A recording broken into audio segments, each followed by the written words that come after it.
Olá, mulheres, esse é o grupo Ouvindo com Elas. Eu sou a Josi Martins e eu quero compartilhar aqui com você mais um trecho da alegoria que não é só da grande medrosa e da graça e glória, mas é uma alegoria que retrata a minha história, que retrata a sua também. No último áudio, nós ouvimos sobre quando a ofensa se casa com ressentimento e que isso resulta no distanciamento com o nosso amado pastor.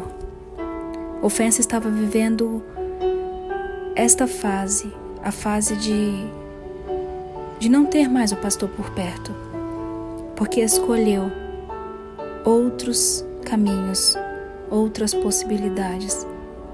Então vamos continuar aqui de onde nós paramos.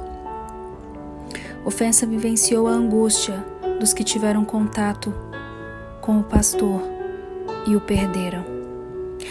As almas que levantaram os olhos para seu Senhor uma vez devem morrer ou contemplá-lo de novo. Certo dia em que o marido, como sempre, estava no banco e taciturna num de seus acessos de mau humor, Ofensa, depois de ficar trancada em seu quarto melancólica, triste e quase em desespero, isolou-se com a filhinha de 3 anos num lugar escondido do jardim, a fim de fugir de olhares curiosos dos empregados. Estes, como ela sabia, espionava o tempo todo, por ordem da sogra, relatando-lhe tudo o que a nora fazia. A filhinha era o único conforto, aquela coisinha doce que taciturna sempre tentava atrair para seu quarto a fim de mimá-la. Pequena represália, ressentimento insistira em dar à filha o nome de solteira da mãe. Embora seu apelido fosse desforra, já entendia que quando a mãe a proibia de fazer alguma coisa, ela tinha apenas de ir com passinhos incertos até a vovó para conseguir o que queria. Assim, além de ganhar um beijo de compaixão, também ganhava um doce, pois a vovó sabe do que as menininhas gostam, mesmo que a mamãe não saiba. Ofensa, sentindo um frio no coração, começou a perceber que sua sogra não era uma rival implacável apenas no afeto do marido, mas também começava a usar todos os meios disponíveis para se interpor entre ela e a filha. Essa terrível constatação levou-a ao desespero.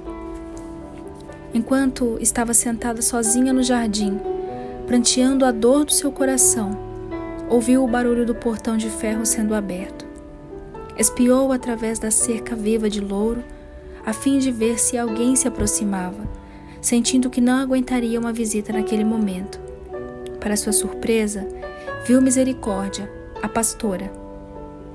Sabia muito bem que o marido e a sogra haviam dado ordens para que as empregadas mandassem embora qualquer antigo conhecido dela que trabalhasse para o pastor. A visão do semblante bonito, gentil e pacífico de Misericórdia trouxe-lhe de volta à memória tudo que ela abrira mão, de livre e espontânea vontade, e perdera. A sua felicidade, seu adorável trabalho, seus amigos, sua casa. E essa lembrança inundou seu coração de tristeza. Ela ansiava por amizade, pelo toque de uma mão realmente amorosa, pelo som de uma voz amigável. Acima de tudo, desejava falar com alguém que conhecesse o pastor, e seus anseios mostraram-se irresistíveis. Se Misericórdia tivesse batido à porta, teria sido despachada com a polida afirmação de que a patroa não estava em casa. Ela tinha de impedir que a pastora batesse à porta. Por isso, oculta pela cerca viva, chamou em voz baixa e em tom de súplica: Misericórdia, Misericórdia, é mesmo você? Vem aqui. Misericórdia ouviu a voz trêmula e respondeu de imediato: Querida Ofensa, é você que está aí? Ah, como eu estou feliz por finalmente encontrar você.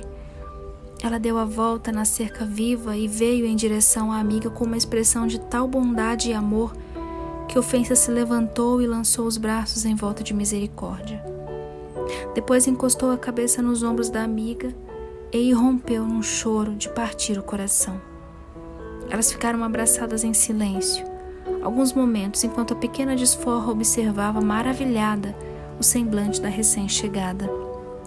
Por fim, a pobre ofensa, compelida por sua mágoa e sua tristeza, desabafou com a solidária amiga toda a trágica história do seu infeliz casamento. "Eu não aguento mais essa situação", exclamou, deixando escapar um soluço. "Tenho de deixar esta casa. Eu não posso mais viver com ressentimento e taciturna. Eu não posso. Só que se eu deixar o meu marido, eles vão reivindicar o direito de ficar com a minha filha. Se eu escolher ir embora, eles têm o direito de ficar com a pequena desforra. Eu não consigo viver sem ela. Deus tenha piedade de mim, o que eu vou fazer? Às vezes acho que a única solução é acabar com a minha vida." Misericórdia, com os braços amorosos em volta da sofredora amiga, sussurrou com voz gentil: "Ofensa, você esquece que existe uma solução bem diferente para o seu problema. E sabe qual é. Conte ao pastor o que me disse e pergunte a ele o que fazer. Então, faça tudo o que ele mandar." "O pastor", choramingou a ofensa com voz desolada, "ele nunca mais vai querer falar comigo. Dei as costas para ele e o desobedeci. Ele não vai me ajudar agora. Misericórdia, pois, me avisou que aconteceria exatamente isso. Eu endureci meu coração, eu não escutei, eu insultei o Espírito da graça e o reneguei. O pastor vai dizer que não pode fazer nada por mim, pois tudo o que está acontecendo comigo é resultado da minha desobediência. Ah, se eu tivesse escutado, se pudesse voltar no tempo, para antes do momento em que eu pequei." "Ele não vai dizer nada desse tipo", afirmou Misericórdia em tom sério. "Saiba que o que está dizendo a respeito dele não é verdade. Ele esperou com todo amor e paciência até chegar o momento de você, enfim, estar pronta para ouvi-lo e pedir a ajuda dele." "Então qual é o sentido daquela terrível passagem das Escrituras?" perguntou com tom de desespero ofensa.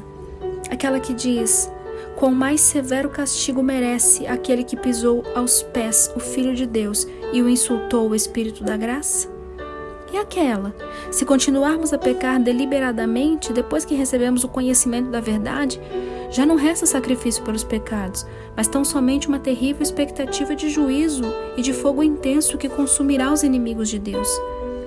E aquela outra: para aqueles que uma vez foram iluminados, provaram o dom celestial e caíram, é impossível que sejam reconduzidos ao arrependimento, pois para si mesmos estão crucificando de novo o Filho de Deus, sujeitando-o à desonra pública." Está lá em Hebreus 10, 29.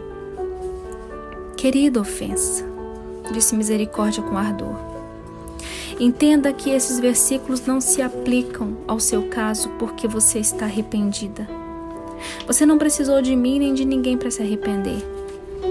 A evidência de que a pessoa insultou o Espírito da graça é que ela perdeu a capacidade de querer se arrepender e ser restaurada. Na verdade, quer continuar a crucificar o Filho de Deus e a rejeitar o Espírito Santo.